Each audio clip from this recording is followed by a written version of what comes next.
Good evening. आज का हमारा जो वेबिनार है वो योग फलम पर है। बैनर पर 50 योग लिखे हुए हैं, जबकि कराए जाएंगे शायद 80 करा दूं, 90 करा दूं, वो आपकी इंटेलिजेंसी पे डिपेंड करता है। लिखे 50 है, 50 तो करा नहीं है। पिछली बार जब मैंने ये बैच चलाया था तो तीसरी क्लास में ही 50 हो गए थे। तो बाकी की क्लास में उनको 90 95 के करीब मैंने बताए थे योग फलम।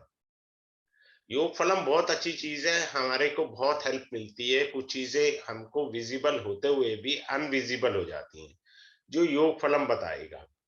अब आप ध्यान से समझिए योग फलम को। क्या होता है योग फलम के अंदर? ये वैसे क्लास स्टार्ट होगी मंडे से स्टार्ट होगी 8:05 से 9:05 पर। ये क्लास स्टार्ट होने जाएगी। इजी टाइम है, सब लोग अटेंड कर सकेंगे। मंडे टू फ्राइडे तक रहेगा ये।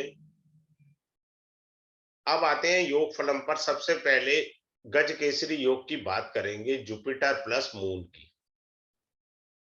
अब ये गज केसरी योग है, सबके लिए ठीक है, लेकिन कुछ लग्नों के लिए बहुत शुभ है और बाकी लग्नों के लिए इतना शुभत्व नहीं देता। मेष लगन, कर्क लगन, सिंह लगन, वृश्चिक लगन, धनु लगन और मीन लगन वालों के लिए ये फ्रूटफुल रिजल्ट देता है, बाकी लग्नों के लिए नहीं, क्योंकि वहां जुपिटर फंक्शनल मैलेफिक हो जाता है, इसलिए वो ज्यादा बढ़िया नहीं कहलाता वहां पर। अब होता क्या है कि हमको मालूम है गज केसरी योग है। अब आप देखिए किसी भी हाउस में, व्हेन आई सेड किसी भी हाउस का मतलब है कोई भी हाउस हो, जुपिटर बैठा हुआ है, उसके साथ चंद्रमा बैठा हुआ है, मून बैठा है, या जुपिटर से केंद्र में चंद्रमा बैठे, यहां हो गया केंद्र, ये भी केंद्र हो गया, सेवंथ हाउस ये भी केंद्र हो गया, केंद्र में है ये मून, तो ये गज केसरी हो गया। अब इंपॉर्टेंट पॉइंट ये आता है कि जुपिटर और मून की डिग्री का difference should be less than 10 degree. Less than 10 degree है तो ये योग वर्क करेगा। अगर डिफरेंस 10 डिग्री से ज्यादा है तो गज केसरी योग होते हुए भी निष्क्रिय हो गया। फिर एक और अच्छी बात बता देता हूं, जो मैं अष्टक वर्ग में पढ़ाता हूं, इसमें नहीं, मैं डेमो में ही बता रहा हूं। सपोज आपका जुपिटर और केतु कहीं पे भी है, मून है, सॉरी, मून कहीं पे भी है, इकट्ठे बैठे हैं दोनों, जिस हाउस में इकट्ठे बैठे हैं, अगर उस हाउस में अष्टक वर्ग में लेस देन 25 पॉइंट्स है, बेकार हो गया, क्योंकि हाउस वीक हो गया। ये एक्स्ट्रा वर्क का है, लेकिन मैंने यहां बता दिया, यहां ये वर्क नहीं करेगा, कमजोर हो गया। वर्क क्या करेगा, उतने बढ़िया रिजल्ट तो आएगा नहीं। सिंपल सी बात है। तो अच्छे से हमें समझना है कि प्लेनेट कैसे वर्क करते हैं, कैसे नहीं वर्क करते। Now coming up to the next one. अब चंद्रमा से योग पढ़ेंगे, सुनफा, अनफा, दरुधरा योग, ये सारे योग समझेंगे। जो क्लास में पढ़ाना है मैं यहीं पढ़ा रहा हूं, कुछ योग मैं यहाँ पढ़ा देता हूं। आपका D1 चार्ट में चंद्रमा से दूसरे घर में सूर्य को छोड़ के, सूर्य नहीं होना चाहिए, बृहस्पति है, शुक्र है, और कोई भी ग्रह चलेगा, सब चलेंगे, बुध भी है चलेगा, ठीक है, शनि है चलेगा, लेकिन सूर्य नहीं होना चाहिए, कंडीशन यही है। क्लियर है? जातक को प्रसिद्धि भी आ सकती है, जातक जो है धनी भी होगा, जातक धनी भी हो सकता है, ठीक है। तो बहुत सारी बातें इसके अंदर जुड़ी हैं, मैं कुछ कुछ ब्रीफिंग दे रहा हूं इसके अंदर। क्लास के अंदर मुझे पूरा डिटेल से आपको समझाना है, यहां तो मैं हल्की सी ब्रीफिंग दूंगा। आगे चलते हैं। अब आता है अनफा योग। अनफा योग में क्या होता है? पहले वाला जो पढ़ा था वो आपने पढ़ा था सुनफा योग, ठीक है जी, ये सुनफा था। अब चंद्रमा से 12वें घर में कोई ग्रह हो, सूर्य को छोड़ के, सूर्य को छोड़ के, तो कौन सा योग हो जाएगा? सिंपल सा है, अनफा योग। अनफा ये भी अपने आप में सपोर्टिव है। आदमी जो है मनोरंजन वाली लाइफ जिएगा, अपना एंटरटेनमेंट वाली, ठीक है। लेकिन इसमें एक चीज हो जाती है, मेरा थोड़ा सा वो रह जाता है, क्योंकि जब मैं पढ़ा रहा होता हूँ तो नाड़ी बीच में आ जाती है, कि नाड़ी की टेक्निक भी आ जाती है। तो चंद्रमा आगे है, पीछे जब ग्रह होते हैं तो आदमी वृद्धावस्था में त्यागी बना देगा चंद्रमा ये, क्योंकि चंद्रमा इज द कारका एक्सपेंडिचर इन द नाड़ी इटसेल्फ। तो हो सकता है व्यक्ति को त्यागी भी बना दे। पहले तो लाइफ में आदमी जिएगा, खूब खुल के जिएगा, उसको सारे जो है सुख प्राप्त होंगे जीवन के, ठीक है, हर प्रकार के। The person will be very humble. सबसे इंपॉर्टेंट पॉइंट है, the person will be very humble. बात क्लियर है। अब आता है चंद्रमा के दोनों ओर ग्रह। यहां पर मान लीजिए बुध है, यहां पर मान लीजिए बृहस्पति है, तो दोनों ओर ग्रह हैं। इसको बोलते हैं दरुधरा योग। दरुधरा, दोनों ओर योग है। दोनों ओर योग होने से बहुत जातक को लाभ होता है, सपोर्ट मिल रही है एक चंद्रमा को, आगे से भी और पीछे से भी। चंद्रमा को एक सपोर्ट मिलने से ग्रह काफी फलदायी हो जाते हैं और जीवन में प्रसिद्धि, यश, मान सब देते हैं। याद रखिए, शुभ ग्रह की बात हो रही है। अगर मान लीजिए चंद्रमा से आगे राहु है, तो राहु वक्री होता है, पीछे की ओर जाएगा। और पीछे मान लीजिए शनि है, तो ये पापकत्र योग सा बना देगा चंद्रमा के लिए, जो कि शुभत्व नहीं है। हमने बुद्धि विवेक से समझना है, ना कि ऐसे ही समझना है। अब आगे चलते हैं। ये सब हमको लगन कुंडली से ही देखना, बाकी कहीं नहीं दिमाग लगाना। ओनली द लगना चार्ट, असेंडेंट से ही देखना है। केमद्रुम योग, कहीं पे भी आपका चंद्रमा बैठा है, ना इधर कोई ग्रह है ना इधर कोई ग्रह है, सपोर्ट है ही नहीं। ये आदमी को बीपीएल कार्ड होल्डर बना देगा, गरीबी देगा। लेकिन अगर जुपिटर का एस्पेक्ट आ गया तो कैंसिल हो जाता है। सिंपल सी बात याद रखें। मान लीजिए जुपिटर ने यहां से देख लिया, कैंसिल। जुपिटर ने यहां से देख लिया, जुपिटर ने यहां से देख लिया, कैंसिल हो गया।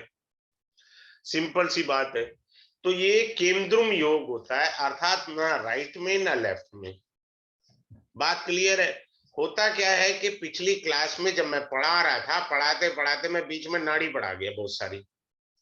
देखो मैं आपको भी बताता हूं, जैसे मैंने ये चंद्रमा का बताया ना, अब ऐसे ये योग तो है नहीं, पर नाड़ी का सूत्र था, मैंने पढ़ा दिया।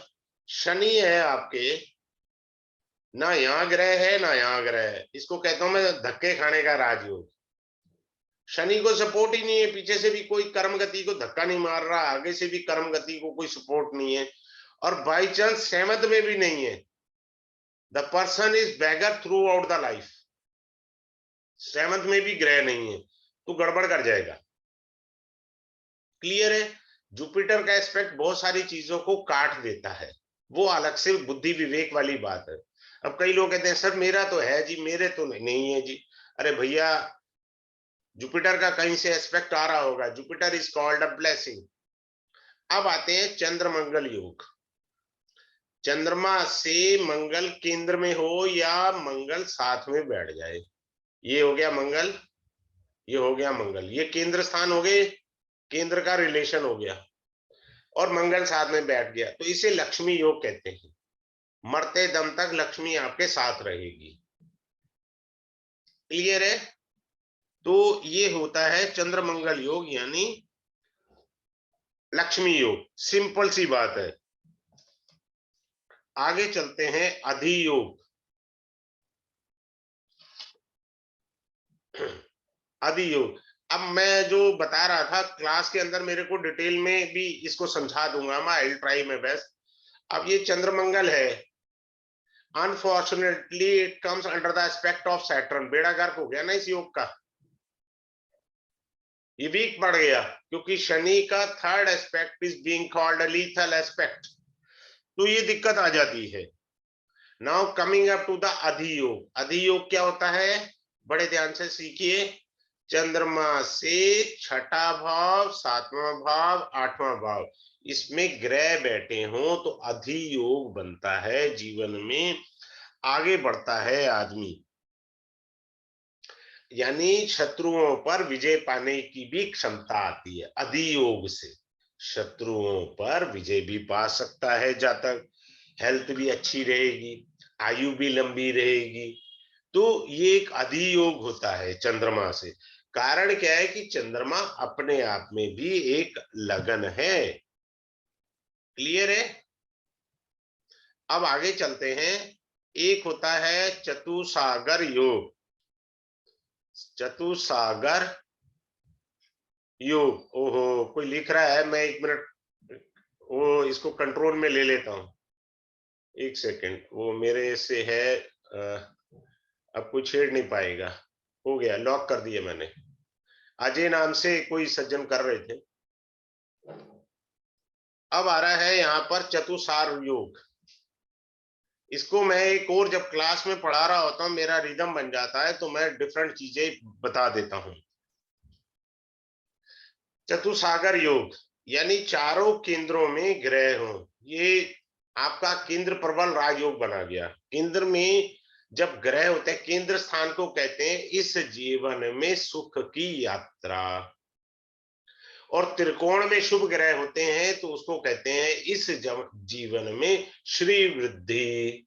शुभ ग्रह मेनली दो ही प्रमुखता से देखे जाते हैं, एक होता है बृहस्पति, दूसरा शुक्र होता है। वैसे 4 होते हैं शुभ ग्रह, बृहस्पति, शुक्र, चंद्र और बुध। अगर 4 ग्रह हैं तो जातक संपन्न होगा।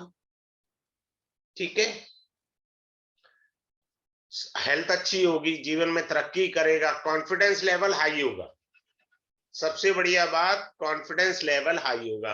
अब जैसे मैं चतुसागर योग पढ़ा रहा हूं, अब इस योग का कोई नाम नहीं है, कहीं इसकी व्याख्या नहीं है योग फलम में। अब मैं कैसे क्लास में पढ़ा देता हूं, मान लीजिए लगन में ग्रह नहीं है, 10th में ग्रह नहीं है, 7th में ग्रह नहीं है, 4th में ग्रह नहीं है ही नहीं, ग्रह ही नहीं है। The person having lack of confidence, simple सी बात है, यानी उसके पास कॉन्फिडेंस की कमी है। आप बात समझ रहे हैं, किस चीज की कमी है? कॉन्फिडेंस की कमी आ गई। ये है, पढ़ा मैं चतुसागर योग रहा हूं, साथ में मैं एडिशनल चीजें बहुत सारी पढ़ाता हूं, ये मेरी एक हॉबी समझ लीजिए। ठीक है, आगे चलते हैं। अगला है सॉरी, वसुमती योग।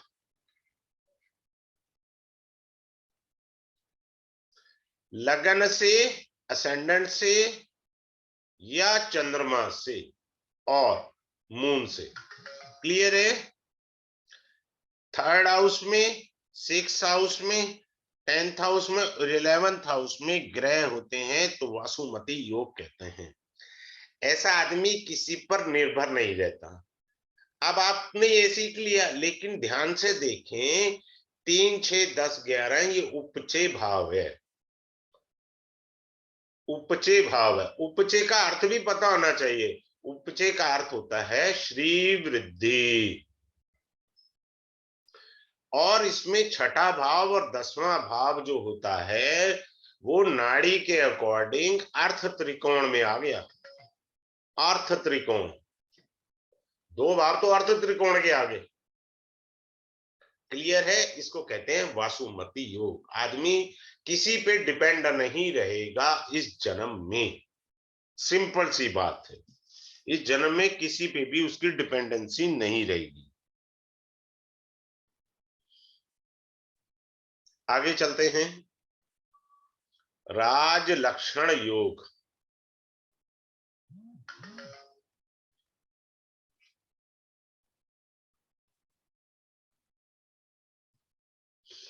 जुपिटर, वीनस, मरकरी, बुध यानी और चंद्रमा, अगर ये केंद्र में आ जाए, कहीं पे भी 2 इकट्ठे हों या अलग अलग हों, कैसे भी आ जाएं, तो जीवन में तरक्की बहुत देती है।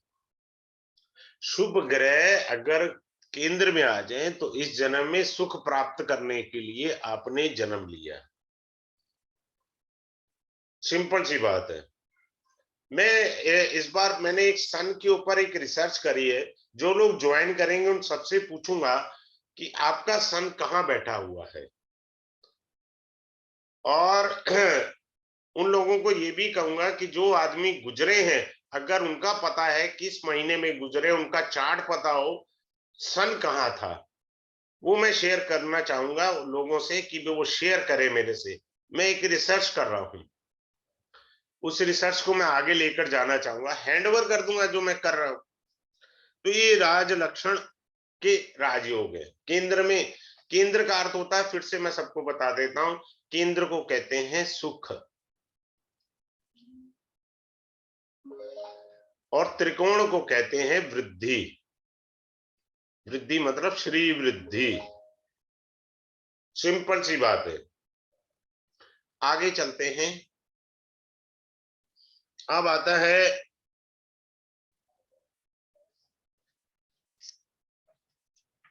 अब मान लीजिए आपके लगन में कोई अशुभ ग्रह बैठा है, या पापी ग्रह कह लीजिए, राहु केतु मंगल शनि, ये अशुभ ग्रह भी हैं और पापी ग्रह भी कहलाते हैं।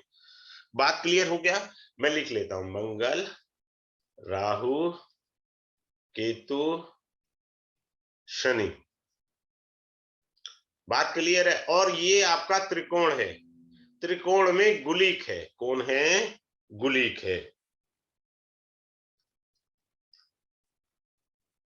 तो ऐसा आदमी अपने वचन का पालन नहीं करेगा, he will not fulfil his promise. बात क्लियर है? अपने वचन से, यानी यू टर्न वाली पार्टी कह लीजिए आप। क्या कह सकते हैं अपन? यू टर्न वाली पार्टी कह सकते हैं। आगे चलते हैं। अब आता है शकट योग।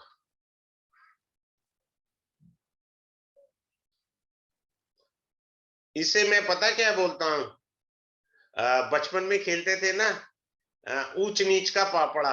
देखो, ऊंच नीच का पापड़ा, ऐसे आपको आसानी से याद हो जाएगा। दूसरा मैंने इसका नाम रखा हुआ है खोया पाया।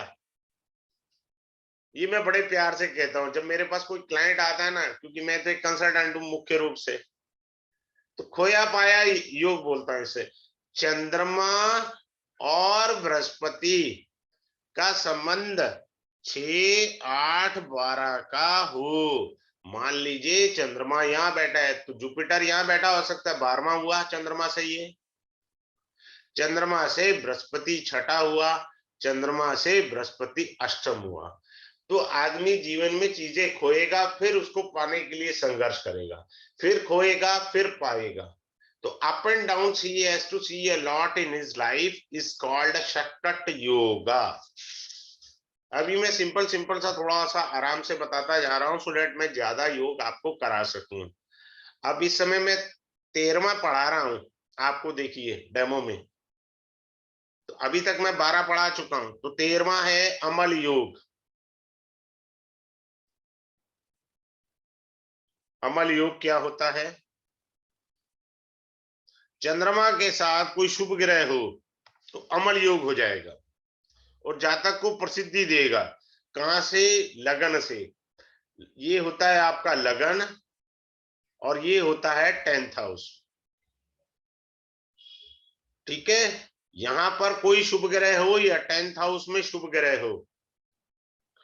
अब क्या है कि मैंने यहाँ कह दिया शुभ ग्रह है तो आपको बहुत अच्छा जीवन में लाभ देगा, आपको प्रसिद्धि योग दे देगा। लेकिन क्या होता है ना, क्लास में मुझे ऐसे नहीं पढ़ाना भैया। अब मैं इसी चीज को गलत सिद्ध कर देता हूं।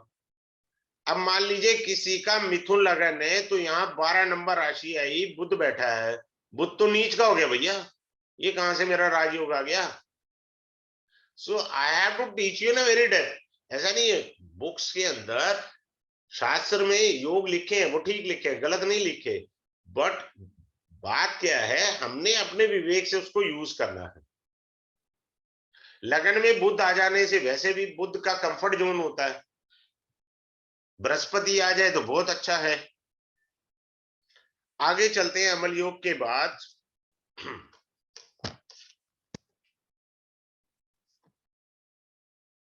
अब आते हैं पर्वत योग पर। 40 नंबर है पर्वत योग।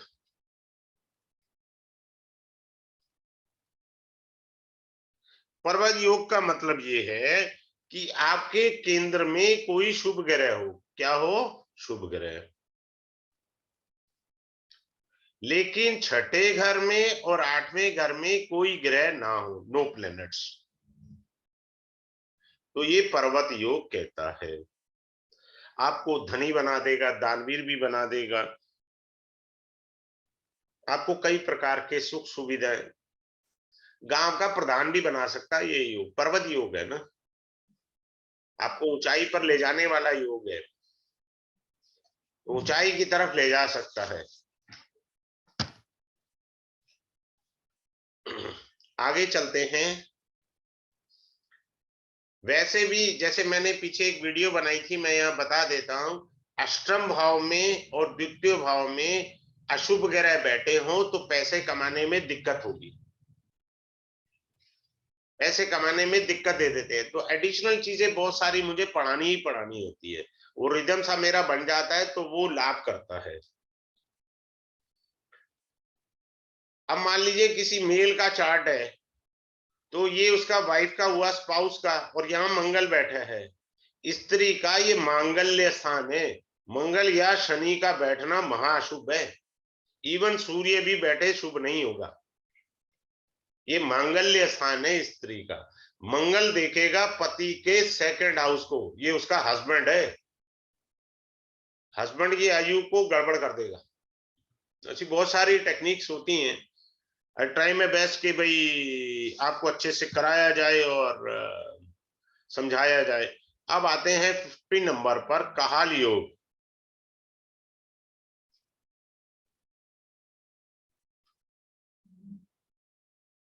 अब फोर्थ लॉर्ड और 12th लॉर्ड कहीं पे भी कुंडली में एक दूसरे से केंद्र में हो। केंद्र का ये मतलब नहीं है कि केंद्र में बैठे, 1, 4, 7, 10 का संबंध होना चाहिए। क्या संबंध होना चाहिए? एक, यानी दोनों एक ही भाव में इकट्ठे हो, एक का लॉर्ड दूसरे के लॉर्ड से 4th हाउस में हो, 7th में हो या 10th में हो, तो ये काल योग बन जाएगा। ये आदमी जो है जिद्दी होगा, रिजिड। बच्चे लेट जाते हैं ना, मम्मा मेरे को ये चीज लेनी लेनी है, बाजार ले गए, बस समझ लो वो वाला योग आ गया है। ऐसे बच्चों को जो क्या होता है, आप फोकसिंग करेंगे तो जो बच्चे खेल रहे होंगे ना, उनका लीडर बनने का भी शौक होता है, ये अपने को चौधरी बनना है, बाकी का नहीं पता अपने को, अपन तो चौधरी बनेंगे। तो ये कहाल योग होता है, बाकी डिटेल तो क्लास में आ ही जाएगी।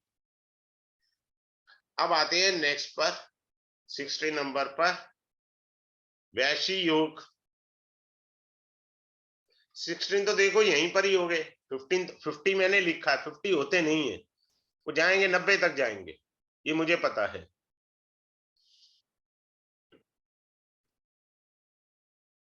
अब मान लो सूर्य कहीं पे भी आपका बैठा हो, मैंने यहां रख दिया, उसके सेकंड हाउस में चंद्रमा हो, चंद्रमा सूर्य से सेकंड में है, लेकिन चंद्रमा के साथ और कोई ग्रह नहीं होना चाहिए, only moon means moon, that's all. तो ये वाशी योग हो जाएगा, या सॉरी वैशी योग हो जाएगा। ये योग आदमी को जीवन में बहुत आगे ले जाता है, आदमी धार्मिक बनता है, प्रसिद्ध बनता है, सोबर बनाएगा इंसान को, आदमी को सोबर बना देगा।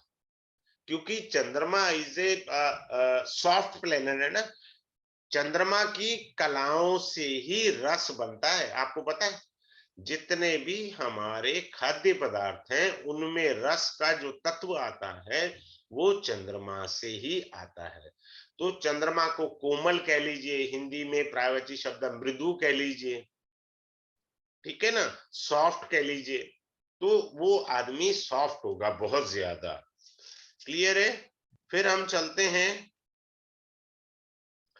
वैशी के बाद वाशी योग आता है।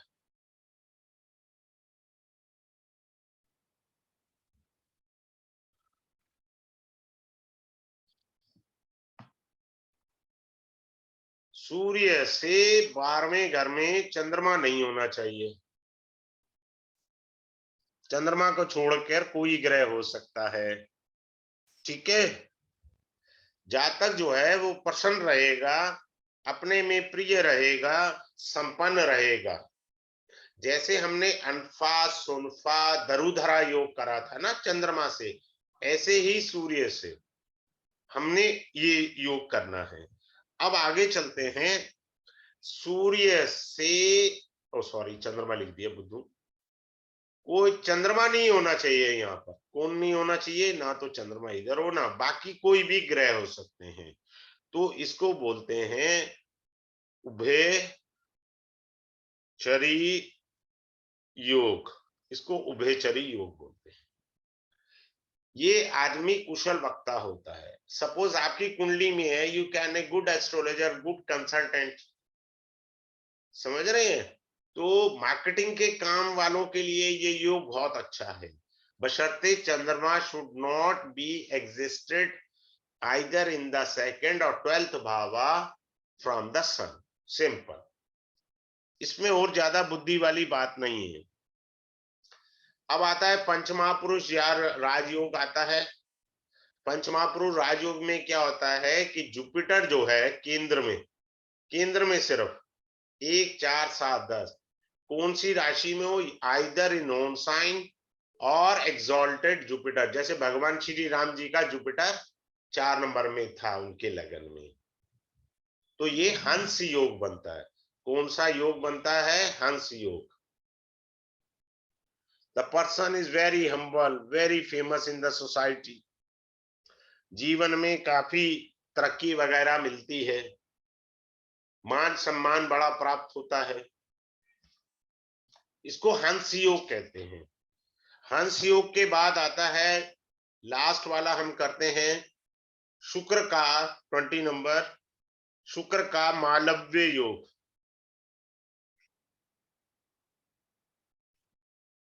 शुक्र जो है केंद्र में होना चाहिए कहीं पे भी शुक्र, लेकिन अपनी राशि का। कौन सी राशि का? अपनी राशि का और उच्च का। अपनी राशि 2 7 और क्या हुआ, कौन सी राशि में उच्च का होता है? 12 नंबर में। अब मैंने ये पढ़ा दिया आपको, सिंपल है। अब आप देखो बड़े ध्यान से कि 4 नंबर का अगर लगन है तो तुला राशि 4th हाउस में आएगी। अब कर्क लगन के लिए तो शुक्र फेवरेबल प्लेनेट नहीं है, लेकिन अगर शुक्र यहां बैठा है तो इसे दिशा बल प्राप्त हुआ। दिशा बल का मतलब है कुंडली का ये वाला भाग रात्रि है, ये वाला भाग दिन का है।